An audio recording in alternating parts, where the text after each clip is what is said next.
Welcome to Penrose Learning, where we make understanding easy. You start by choosing the strongest photo and opening it in your editor. Use RAW if available to preserve detail. First, crop to frame the subject. Use a 4, 5, or 16:9 ratio for clarity.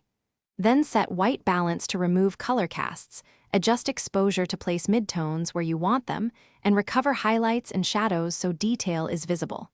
Once done, make sure the image reads correctly on a neutral monitor before moving to tonal and color work. Now you refine tone and color. Use curves or levels to sculpt contrast and place midtones where the eye lands, because good contrast gives depth. Next, adjust saturation and vibrance selectively, boost areas that need life but protect skin tones from oversaturation. For local fixes, dodge to brighten key areas and burn to deepen shadows, then run spot healing on blemishes or sensor dust.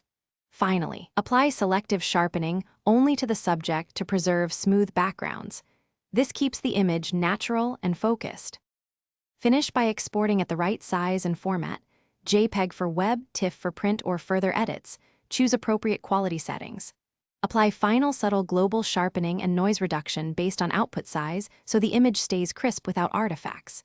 If something looks wrong, stop and troubleshoot.